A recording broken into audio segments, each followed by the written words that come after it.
पहला प्रश्न है, संघ लोक सेवा आयोग के सदस्यों एवं अध्यक्ष की नियुक्ति किसके द्वारा की जाती है?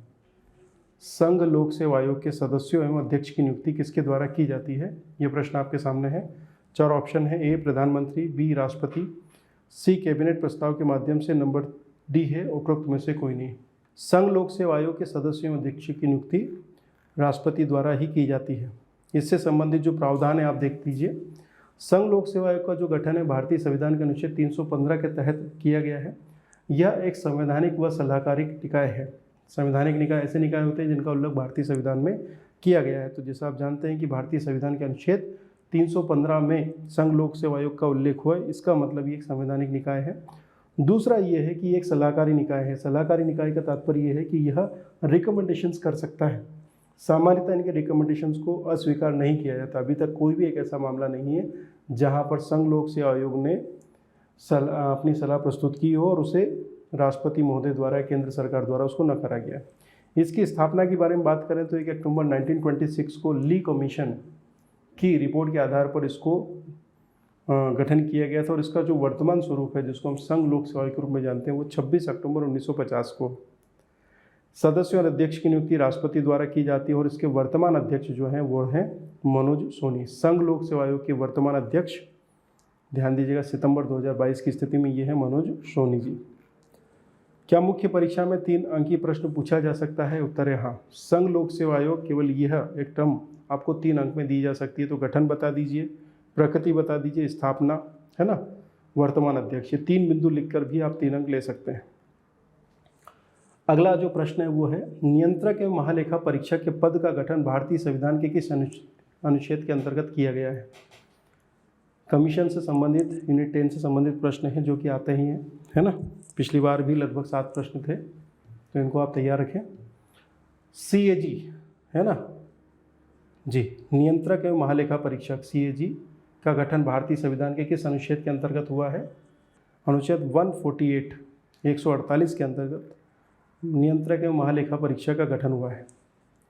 भारतीय संविधान का अनुच्छेद 148 यह प्रावधान करता है। पुनः नियंत्रक एवं महालेखा परीक्षक जो एक संवैधानिक निकाय है और ये एक स्वायत्त निकाय के रूप में भी कार्य करता है।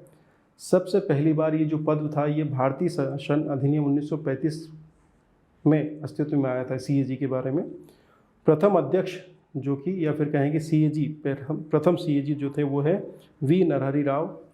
नियुक्ति राष्ट्रपति द्वारा की जाती है और अगर आपसे पूछा जाए कि सितंबर, है ना, 16 सितंबर 2022 को वर्तमान हमारे CAG कौन है? तो आंसर करिएगा गिरीश चंद्र मुर्मू। क्या मुख्य परीक्षा में ये प्रश्न पूछा जा सकता है? उत्तर है हाँ। नियंत्रक एवं महालेखा परीक्षक 3 अंक में पूछा जा सकता है। भारतीय संविधान का अनुच्छेद 148 संवैधानिक प्रकृति का है, स्वायत्त निकाय है।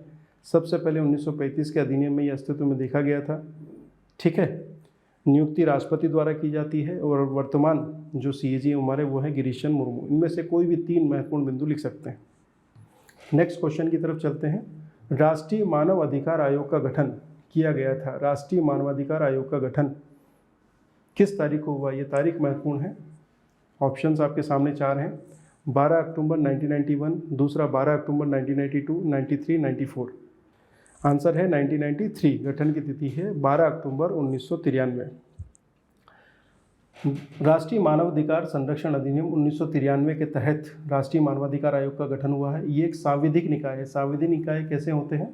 ऐसे निकाय जो कि किसी कानून द्वारा स्थापित किए गए हैं। तो राष्ट्रीय मानवाधिकार अधिनियम बना, यानी कि कानून बनाया गया पार्लियामेंट द्वारा और पार्लियामेंट ने इसका गठन किया 12 अक्टूबर 1993 को। राष्ट्रीय मानवाधिकार आयोग के प्रथम अध्यक्ष न्यायमूर्ति रंगनाथ मिश्र थे, ठीक। और वर्तमान जो अध्यक्ष हैं वो है वर्तमान अध्यक्ष अरुण कुमार मिश्रा। नियुक्ति की जाती है अध्यक्ष की राष्ट्रपति द्वारा और इसका मुख्यालय है नई दिल्ली में, ठीक है। मुख्य परीक्षा में एक प्रश्न पूछा जा सकता है 3 मार्कर। राष्ट्रीय मानवाधिकार आयोग, 3 बिंदु लिखिए, मैंने काफ़ी ज़्यादा लिखे, कोई दिक्कत नहीं है।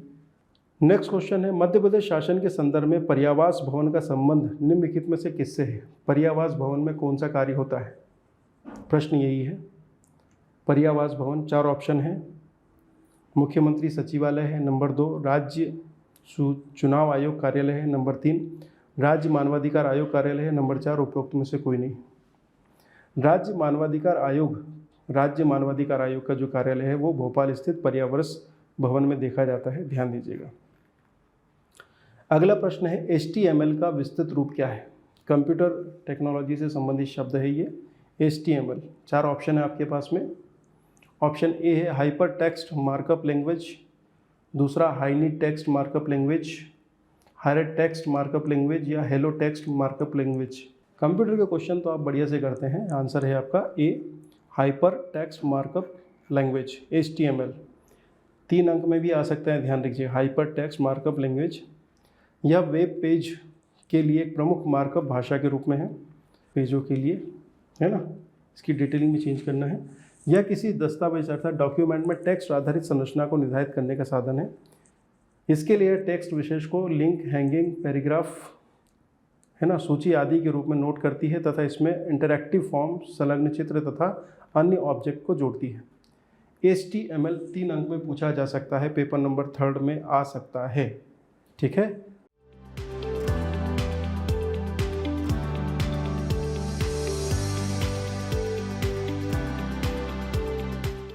अगला प्रश्न है पंचानन माहेश्वरी का संबंध है।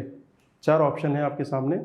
वनस्पति वैज्ञानिक है, दूसरा है प्रसिद्ध मानव अधिकार कार्यकर्ता है, ऑप्शन सी प्रसिद्ध गणितज्ञ है, ऑप्शन डी उपरोक्त में से कोई नहीं। प्रसिद्ध वनस्पति वैज्ञानिक है, ये बायोलॉजिस्ट हैं, ध्यान दीजिएगा। ये प्रसिद्ध भारतीय वनस्पति वैज्ञानिक हैं। इन्होंने एंजियोस्पर्म के टेस्ट ट्यूब फर्टिलाइजेशन की तकनीक विकसित की थी, जिससे क्रॉस ब्रीडिंग शुरू हुई है, ध्यान दीजिएगा। अब आप देखते हैं कि इसी क्रॉस ब्रीडिंग के माध्यम से आप कई नई प्रजातियों के जो नई वृक्ष हैं और जो बीज हैं वो प्राप्त करते हैं। जैसे आम की जो कई वैरायटियाँ बन रही है उसमें ये क्रॉस ब्रीडिंग काफ़ी महत्वपूर्ण बात। ठीक है। 1951 में इन्होंने इंटरनेशनल सोसाइटी ऑफ प्लांट मार्फोलॉजिस्ट की भी स्थापना की थी। ये पंचानन माहेश्वरी महत्वपूर्ण है, ध्यान दीजिएगा। प्रसिद्ध भारतीय वनस्पति वैज्ञानिक है पंचानन माहेश्वरी। सूचना विज्ञान एवं तकनीकी पेपर नंबर 3 में आ सकता है, ध्यान दीजिएगा। लालिमा अभियान, ये महत्वपूर्ण प्रश्न है मुख्य परीक्षा के लिए भी। स्वास्थ्य एवं सेवाओं से संबंधित पेपर नंबर 3 में मुख्य परीक्षा में महत्वपूर्ण है। प्रारंभिक परीक्षा में इसकी डेट महत्वपूर्ण है। ठीक है। लालिमा अभियान की शुरुआत कब की थी? ठीक है, 1 नवंबर 2016 से लालिमा अभियान। प्रारंभ की तिथि 1 नवंबर 2016। मध्य प्रदेश शासन की योजना है और मध्य प्रदेश में एनीमिया ग्रसित बच्चों को आयरन व फोलिक एसिड की गोलियां उपलब्ध करवाकर उनमें रक्त की उपलब्धता सुनिश्चित करना है, एनीमिया से बाहर लेकर आना है। लालिमा अभियान मुख्य परीक्षा में 3 अंक के लिए पूछा जाना है। मध्य प्रदेश शासन की योजनाएं स्वास्थ्य तथा सेवाओं के अंतर्गत पूछे जाने वाला प्रश्न है ये। नेक्स्ट क्वेश्चन, निम्नलिखित में से कौन सा सुमेलित नहीं है? ध्वनि प्रदूषण को डेसिबल में नापते हैं। गठिया रोग, यूरिक एसिड से संबंधित Y2K जो समस्या है वो कंप्यूटर रिलेटेड है। परम 10,000 जो है वो जी सुपर कंप्यूटर है, सीडेक पुणे द्वारा निर्मित है ना।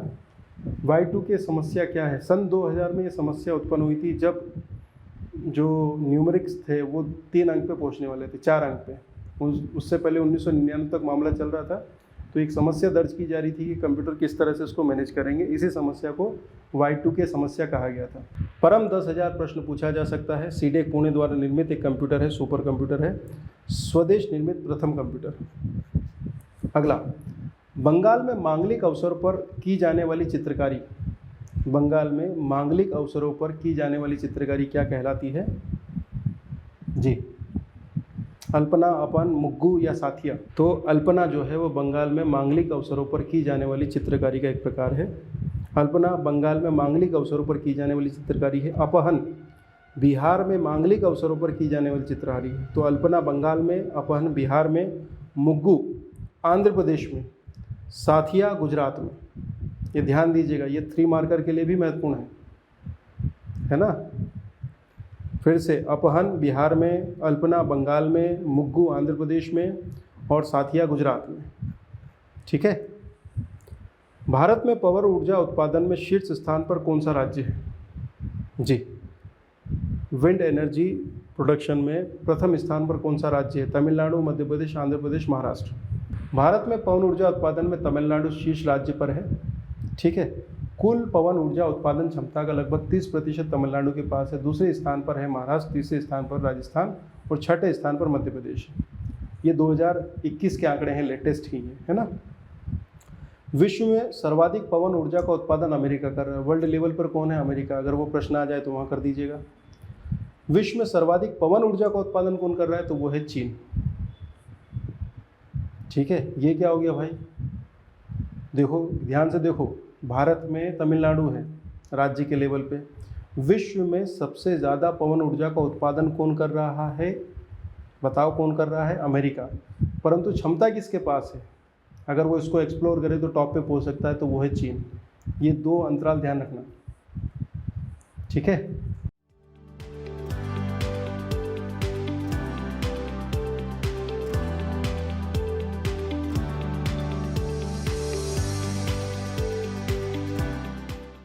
कोई भी सपना साकार करने के लिए सबसे जरूरी है सही कोच का होना। चुनिए आनंद सुपर 100 को और करें अपने MPPSC एंड गवर्नमेंट एग्जाम्स का सपना साकार। Download the app now.